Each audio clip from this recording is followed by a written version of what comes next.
Back in 1999, to celebrate the 10th anniversary of Hollywood Studios, as well as to compete with Universal Studios' unveiling of Islands of Adventure, Disney decided it was high time to unleash the park's first roller coaster, the Rockin' Roller Coaster starring Aerosmith. And this Disfairs episode is going to lay out everything that went into the coaster's creation, design, how it was constructed, how Aerosmith came to be involved, and where the attraction is heading. It's a thrilling story filled with twists and turns, so let's get to it. The groundwork, so to speak, for the Rockin' Roller Coaster is surprisingly interesting. Hollywood Studios, as most know, was originally called MGM Studios when it opened in 1989. It was always intended and designed to eventually get an expansion breaking off of Hollywood Boulevard. The expansion space was even somewhat prepped with the creation of the park. That being said, the initial idea Imagineers had for this expansion was a Roger Rabbit-themed sort of Toontown, or Maroon Town even. The name was never exactly ironed out. Either way, there are going to be boxes of TNT, hanging pianos overhead of the sidewalks, and a replica of the terminal bar from the Roger Rabbit movie that instead of alcohol would have served food. During this design phase, Imagineers collectively agreed that a whole Toontown might be a bit too much, and decided a short Sunset Boulevard strip leading off from Hollywood Boulevard toward this new Toontown land was a better way to go. However, the entire Roger Rabbit concept was tossed when it became apparent there was going to be a feud over the rights between Disney and Amblin over Roger. Rather than risk building a whole new region to a new park dedicated to a character Disney didn't have secured rights to use into the future, Imagineers pragmatically went in another direction. However, before this occurred, the Imagineers fashioned a fairly elaborate layout and design of this unfounded Toontown, including 4 new attractions. The Toontown Trolley, an awesome working red car trolley like the one at California Adventure, a Benny the Cab ride, which eventually opened at Disneyland as Roger Rabbit's cartoon spin, the unrealized Baby Herman's Runaway Baby Buggy, which I sometimes wonder if the whole Baby Herman's Runaway Baby Buggy somehow led to the Mickey's Runaway Railway attraction, but that could just be an idiomatic coincidence. And finally, a roller coaster called Roller Coaster Rabbit, derived from the 1990 Roger Rabbit short, Roller Coaster Rabbit, which is believed, though not substantiated by any hard evidence, to have been home to the site of what eventually became the Rockin' Roller Coaster. Whether it be the Roger Rabbit expansion, the Roger Rabbit/Sunset Boulevard expansion, or what Sunset Boulevard turned out to be, the area had always been broken into 7 areas for future projects.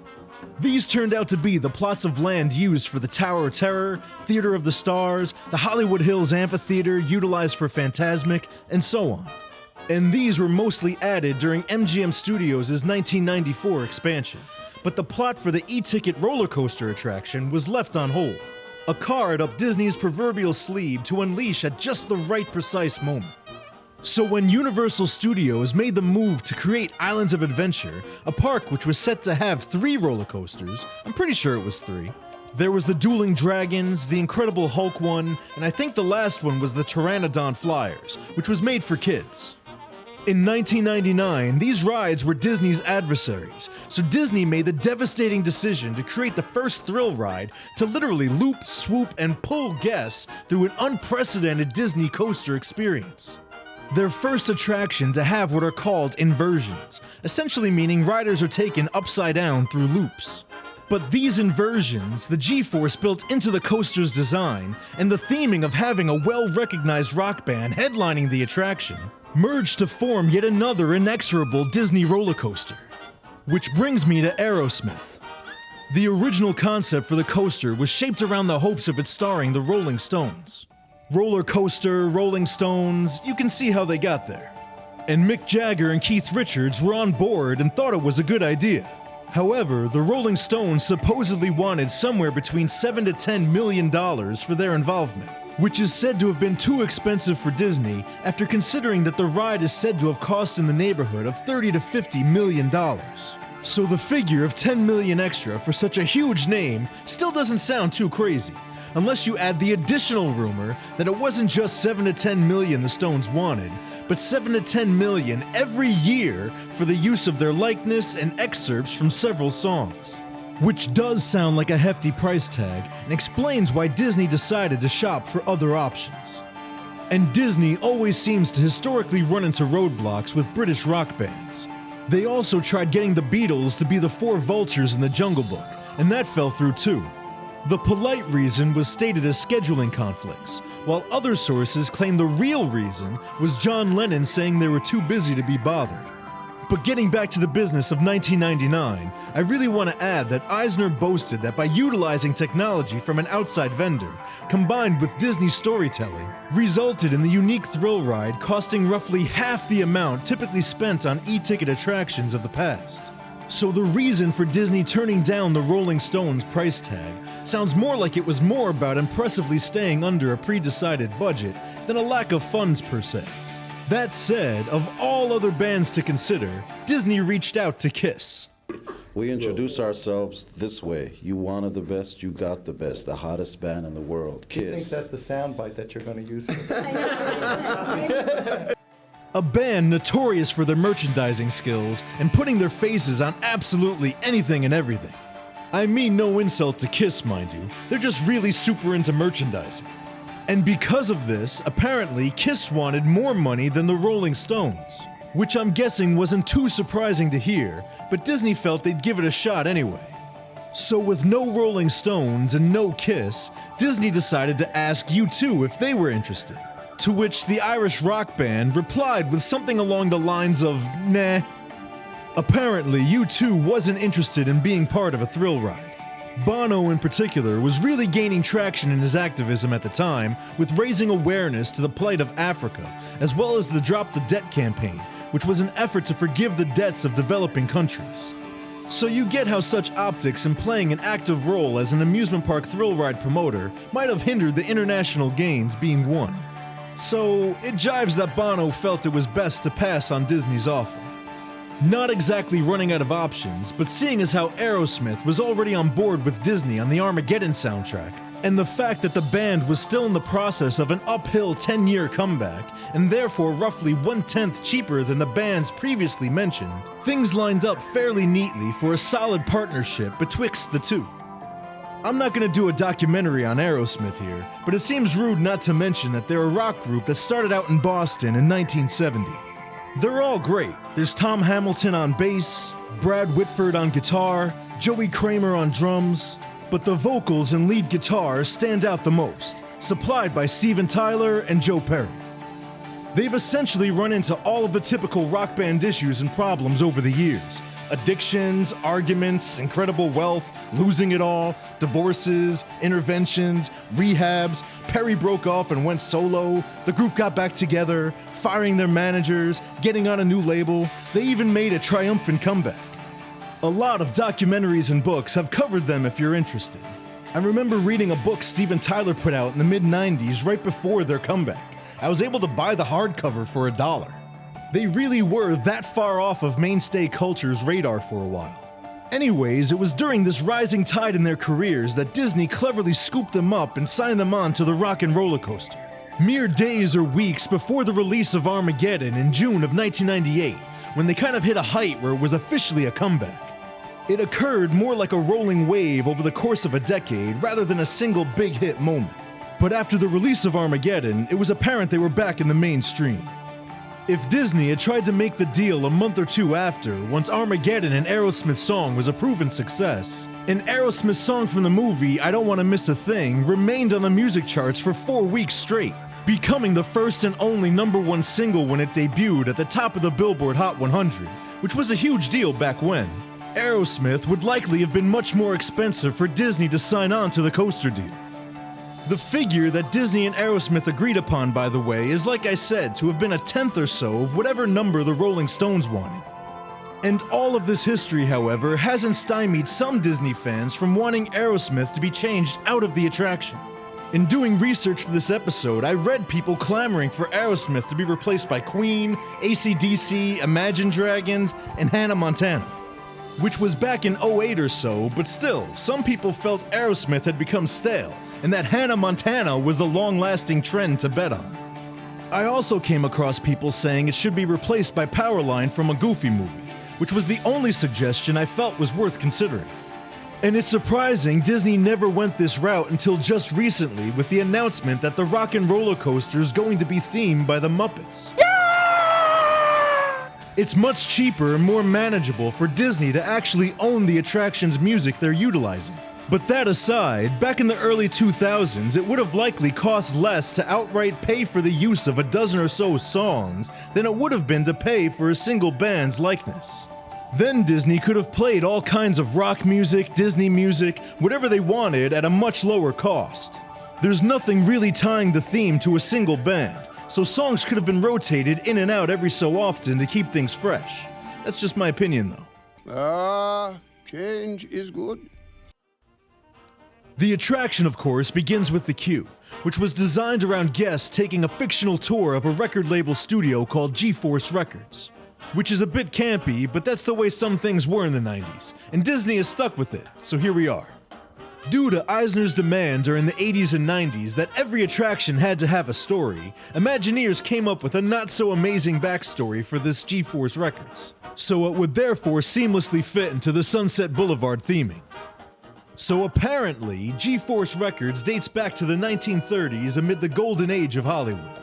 Things were riding high, and the record label was signing the best of the best recording artists in the industry.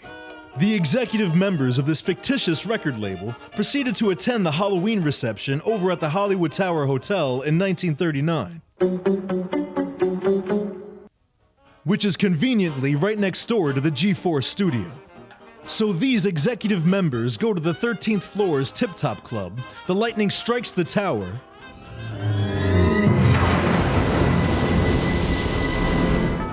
and that's it. 5 people went missing from the Hollywood Tower Hotel's elevator, but none of them were members of GeForce Records, so life goes on at the GeForce studio. However, hard times quickly befell the record label. For reasons never fully explained, the public felt GeForce was somehow responsible for lightning that somehow connected to the disappearance of people. Which isn't exactly great writing, but there was more. The closure of the Hollywood Tower Hotel somehow resulted in the talent of Hollywood to not want to be affiliated with GeForce Records, presumably because of its close proximity to the Hollywood Tower Hotel. But you know, the struggling record label holds on for 50 years. Then the label finds a comeback in the 1990s once they simply rebranded as a rock label, which apparently occurred to no one during the 50s, 60s, 70s, or 80s. And it was with this rebranding that GeForce Records landed their big contract with Aerosmith. They kick it up a notch and put in an enormous Stratocaster in front of the studio, and bam! The record business is back making records in business. This giant Stratocaster, that's sort of the icon of the attraction, stands at a resplendent 40 feet in height with a curved piano bass like something out of the Max Rebo Band. It's surprisingly made out of mostly styrofoam out of Tampa, though with the new Muppet theme, I'm not sure if its days are numbered. But anyway, given the rock theming, the music in the queue has always been significantly extensive. There are more than 60 hours of music before a single song ever repeats, which is quite the playlist. I can't figure why anyone hasn't compilated it on Spotify yet. The posters in the queue were designed around recording artists signed with Disney's label, which is just a sound promotion premise that perfectly interweaves into the record label theme. The pre-show, after wading through the queue, was directed by Jerry Rees, who was in the art department for both the original Tron and the Brave Little Toaster. He was also the producer for the original Space Jam. Let's play some basketball. The pre-show consisted of all of the members of Aerosmith, with Steven Tyler pulling this number. Wait a minute, I love that idea. How about some backstage passes? Which at the time, I never quite understood the hand movement, but my friends and I couldn't help imitating it as a joke now and again when someone had a good idea about what to do at the parks. The blatant motion Steven Tyler was doing here before suggesting everyone gets backstage passes is known as a shocker gesture. The gesture is of a sexual nature, so Disney of course had to change it. 17 years later, presumably when it was finally realized for what it was. The manager, in case you didn't know, is an actress, not Aerosmith's real manager at the time or anything. Though she's also a filmmaker, but that's neither here nor there in regards to the attraction. Anywho, her name is Illeana Douglas, who also played in like a zillion different things, so I'll just name the performances I immediately recognized her from. There's Seinfeld. You say you've been in the city all winter? I was in Maine for a couple days. Goodfellas, I mean, if I even look at anyone else, kill me. and the wife of Kenny Daly on the original Frasier sitcom. That was more revenge. While tweaking with the audio for the attraction, Steven Tyler and Joe Perry checked out the pre-show area. And I'm not sure if they took it upon themselves or if they were asked or what, but they ended up actually picking out the spots and layout for the instruments to sit in order for the place to look like a real recording studio situation. People also like to bring up that the engineer in the video was Ken Marino, both in the original and newer pre-show, who at the time of the initial shooting was new to Hollywood. He'd only been an actor out there for several months at that time, but is currently a relatively known actor, comedian, director, and screenwriter. He's made a bunch of appearances and cameos over the years. He's recognizable, but not a "hey, I know that guy's name" kind of recognizable. At least not yet. Best of luck to him though. After exiting the pre-show, guests are brought into a Los Angeles alley. While watching vehicles depart, guests can hear Bill St. James doing a quick commentary that's followed by a traffic report. Now, I didn't know this, but Bill St. James was a radio DJ for one of LA's classic rock stations. So he was a familiar voice to those from LA during the attraction's release, which is kind of a neat touch. Before Bill St. James was added in 2007, the radio DJ voice was Uncle Joe Benson, another recognizable voice to Los Angelinos in the late 90s, early 2000s. Now, the Los Angeles alley sort of leads to a boarding station garage area called the Lock and Roll Garage. There's a lot of puns and some pun-like references to rock and roll legends in the boarding zone that I'm guessing was concocted before Aerosmith came onto the project. Though some of these quote-unquote jokes refer directly to Aerosmith, so I don't know. Wash this way is like walk this way. A sticker by the pay station that reads Just Push Pay, which makes no sense unless you know about Aerosmith's album Just Push Play. You get the idea. I always say there's nothing like a good joke. No, and that was nothing like a good joke. But let's get into the nuts and bolts for a bit here. The Rock and Roller Coaster was manufactured by Voma, who are also responsible for the Tron Light Cycle Run, Cosmic Rewind, the Seven Dwarfs Mine Train, to name a few. Vocoma's association with Disney dates back to the creation of the Big Thunder Mountain Railroad attraction at Disneyland Paris in 1992. So the manufacturing of the Rock and Roller Coaster took place fairly early in their relationship.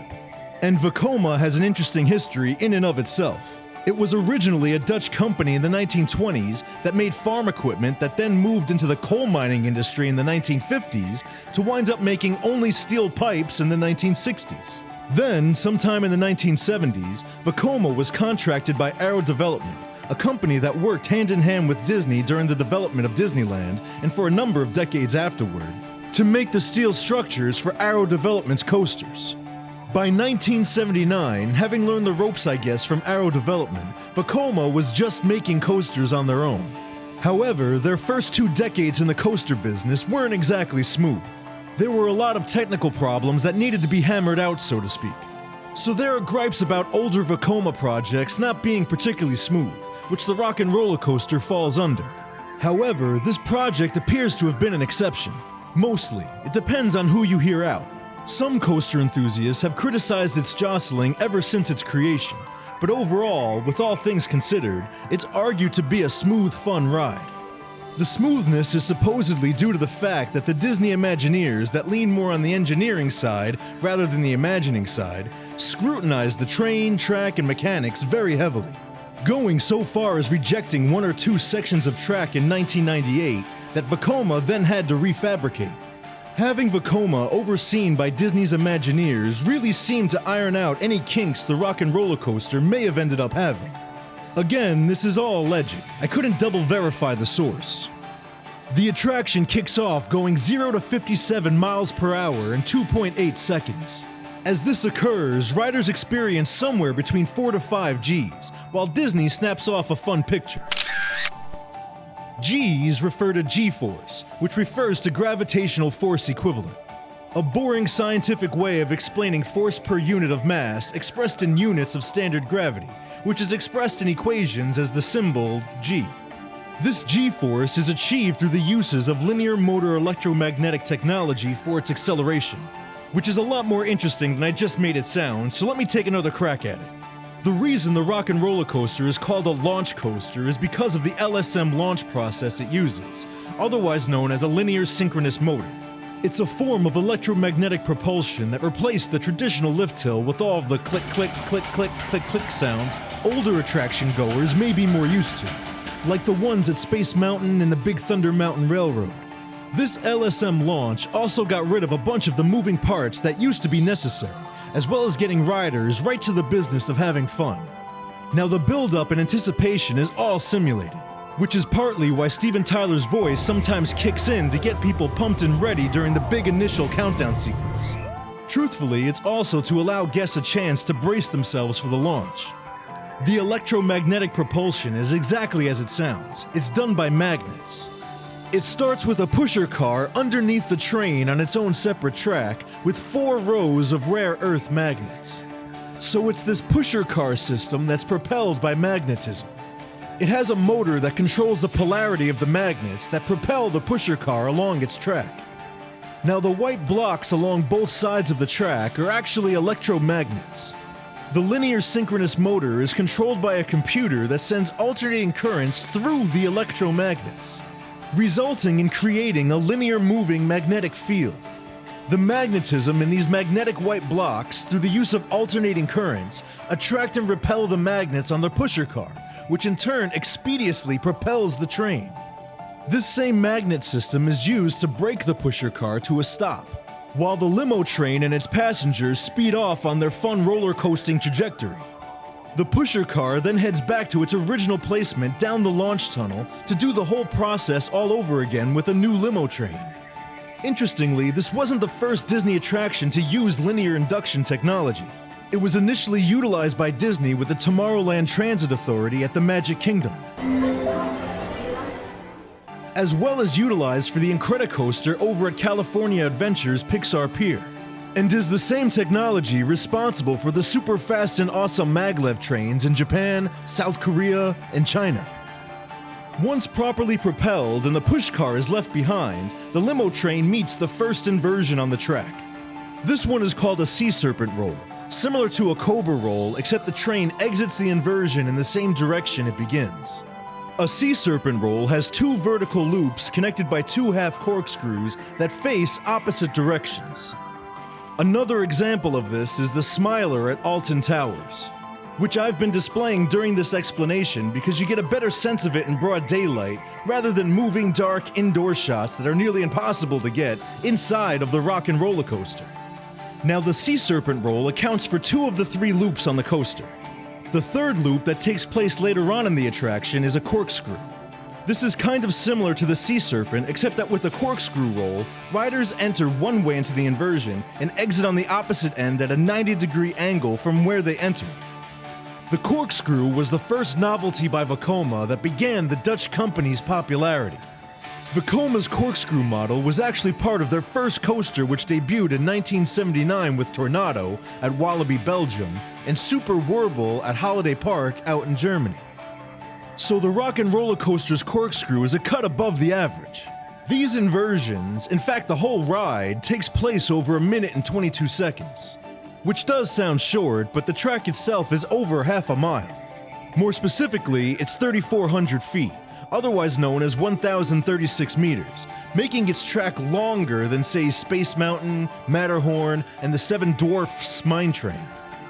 The winding track, with its twists, turns, and banks, are intended to represent various Los Angeles freeways such as Interstate 5, Interstate 10, and US Route 101, evidenced by the street signs starkly illuminated from the otherwise pitch-black surroundings. As I alluded to, the train was fashioned to look like a super-stretch limo, as is mentioned during the pre-show. Anyways, it was heavily influenced by the 1962 Cadillac sedan, which may be a bit confusing. Cadillacs have always been primarily themed as luxury vehicles, which also look and were very heavy, so speed may not come immediately to mind. But Cadillac made the fastest sedan in 1954, so there is some precedent with Cadillac sedans and speed. How they got connected to early rock music still eludes me though. However, it adds to my suspicion that some early version of the attraction, after Disney passed on the Rolling Stones, was to give the attraction some sort of early rock theme. That would explain why the queue has some references to the Beatles and Elvis, who were well before Aerosmith ever hit a Boston stage. And though I get the premise of making the train into a limo, I just feel a more original Imagineer design, perhaps from Bob Gurr, Disney's historic car design man, could have concocted a much more iconic and thrilling vehicle.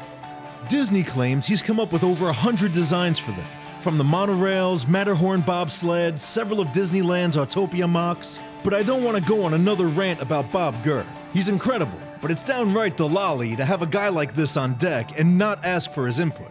Everything the man touches ends up being astounding. All that aside, the '64 Cadillac sedan was and is still a popular vehicle though. Whether you're Don Draper from Mad Men or My Cousin Vinny, the make, year, and model continually pops up in movies and shows here and there. But back to the Limo Train.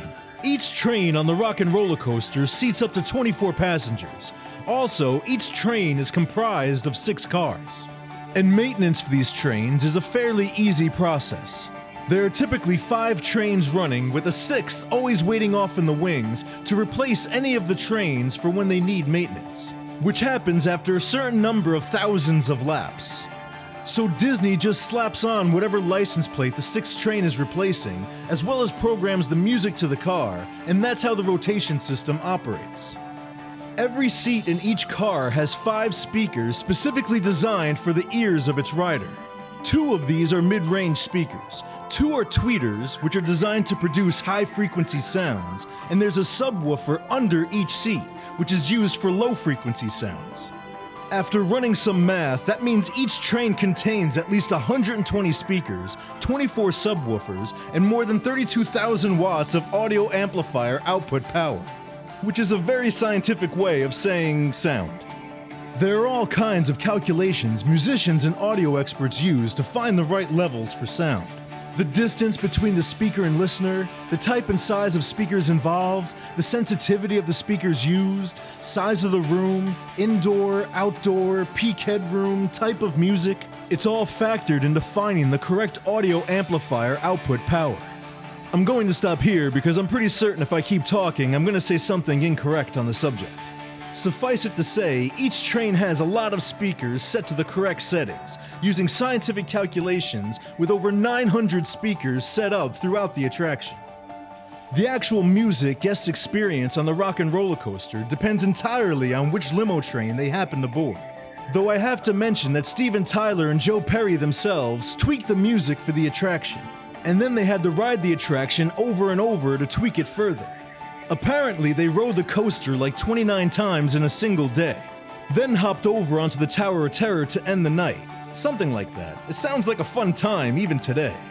Anyway, each limo train also has a specific license plate, and these license plates revealed which music is played in the limo. Although, these plates are not at the front of the cars, so there's oddly no way to know beforehand which music you're going to hear. But it's really neat that each train offers its own auditory experience. The license plates and songs I'm about to mention are before the 2023-2024 refurb, and are likely to change in the future for the upcoming Muppet alterations. But as for now, One Quick Limo plays Aerosmith's 9 Lives. You Go Babe plays Love in an Elevator and Walk This Way. Bye-Bye, a not-so-subtle reference to the droid at Star Tours, plays Young Lust, Fine, and also Love in an Elevator. Thank you for flying Star Tours. Goodbye. Hate Traffic plays Back in the Saddle and Dude Looks Like a Lady. And Too Fast For You plays a live version of Sweet Emotion that was featured in A Little South of Sanity. There's also a song that's only used during testing and maintenance called What Kind of Love Are You On?, which was supposed to be on the 9 Lives album but ended up on the Armageddon soundtrack a year later. However, Steven Tyler changed the last line of the song for the attraction to What Kind of Ride Are You On? Also, and perhaps more notably, was changing the ending to Love in an Elevator to Love on a Roller Coaster. Once past the inversions and some more bank turns, the limo train pulls to a stop at a VIP backstage-themed area, where guests get to walk down a red carpet. A strong concept that Disney could have amped up a bit. And I get why Disney didn't put extra money into the tail end here. It's an ending, the ride's over, people want to leave. But it really would have been awesome if there was some creative way, not necessarily animatronics, but even just video screens along the wall as you leave of people yelling after you as though you really were a celebrity. Even moving lighting or flashes from cameras could elevate the experience. Something. I mean, people like to feel important. It seems like a neat, natural idea, but nothing like it was implemented. After the red carpet, there's the rock around the shop area. As I already mentioned, I really think the attraction once had a 50s, 60s, early rock theme that never totally dissolved. In any case, the rock around the shop was designed for guests to pick up a neat souvenir and some other cool stuff. Brought to us by Haynes, which has actually been the sponsor for the Rock and Roller Coaster since 2008. Which may sound a smidgen strange because it's mostly known as an underwear company. However, Haynes also makes other apparel such as shirts, and it's that sort of merchandise that's sold at the Rock and Roller Coaster's store.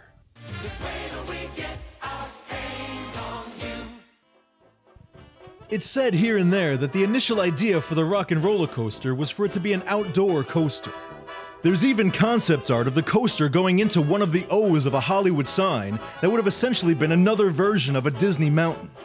Furthermore, there were apparently rumors that it was going to do an inversion over World Drive, but I couldn't find a single thing to substantiate that particular rumor, and I don't know where it came from. However, the decision for it to be an indoor coaster isn't so crazy to understand.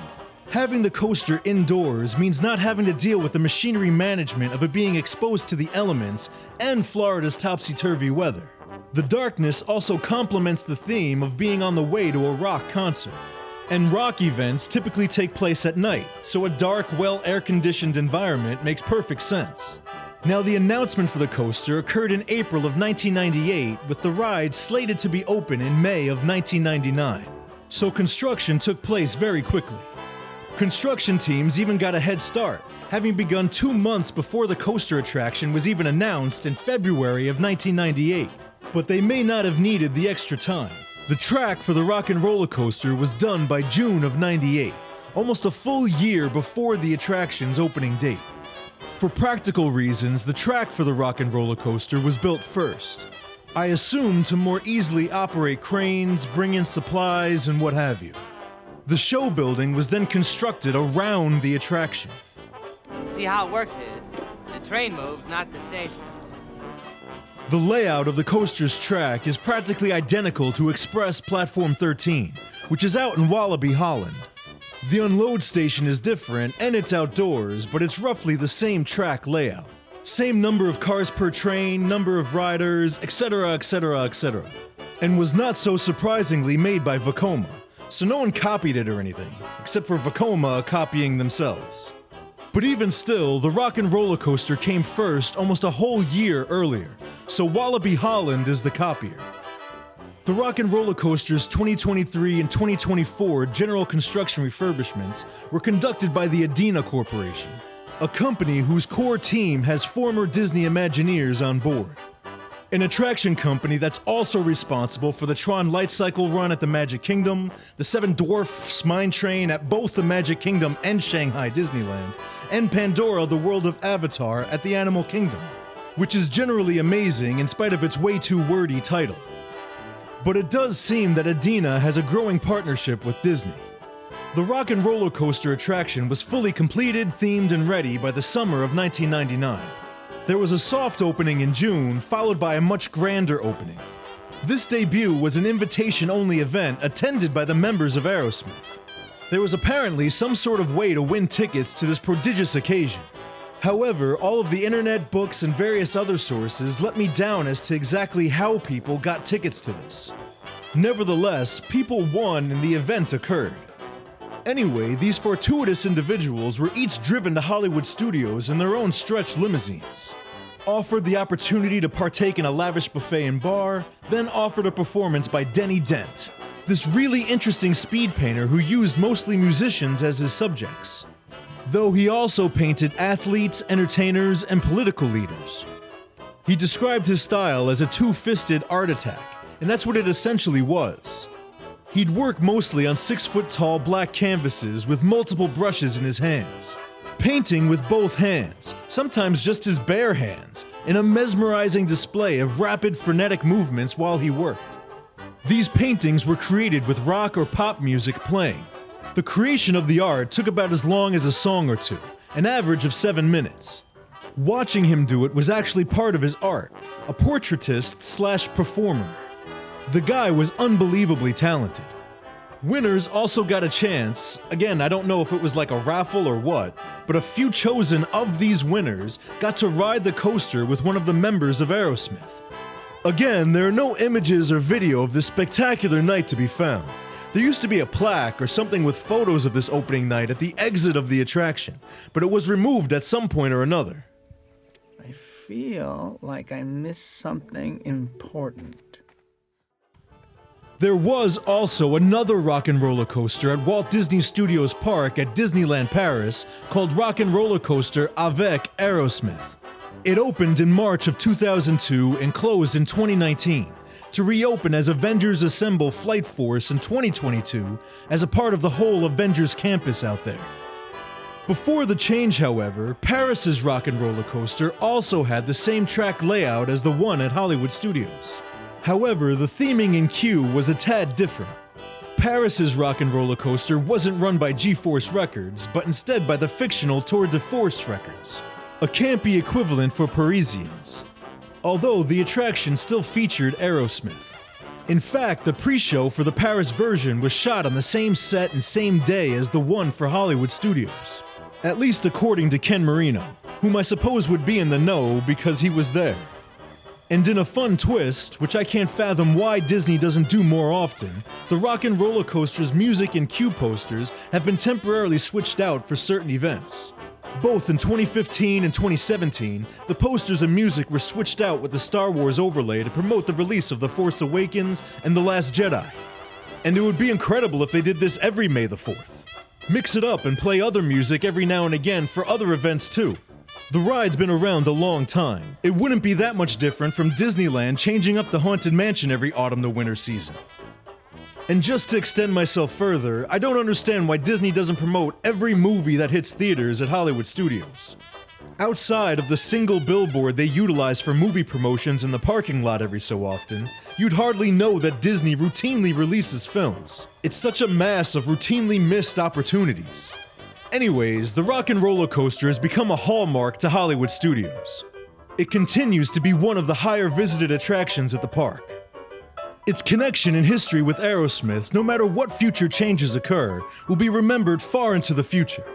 It broke Disney's aversion to inversions, proved that modern-day Imagineers can theme a coaster with the best of them, if not better than anyone, and is a cornerstone of the Disney Park brand that should be expanded. When you really consider it, stretching back to its very beginnings, Disney has had a strong relationship with music, starting with Steamboat Willie. The silly symphonies, classic Disney animation, modern Disney animation, the sporadic eras of live-action musicals over the past century, Walt's personal desire to create Fantasia, there's no argument that Disney has always been intrinsically bound to music. And the Rock and Roller Coaster carries on in that vein. It's the only modern-day attraction that so incorporates the classic synthesis of music and an attraction at a Disney park since the departure of the Sherman Brothers. I only wish there were other attractions that highlighted other forms of music as cleverly at the parks. If you enjoyed this video, hit like and subscribe, and drop a comment if the mood strikes you. I really like hearing personal stories about experiences with attractions, or restaurants, or resorts, or the parks in general. Alright, thanks for watching and listening, and DizFairs out.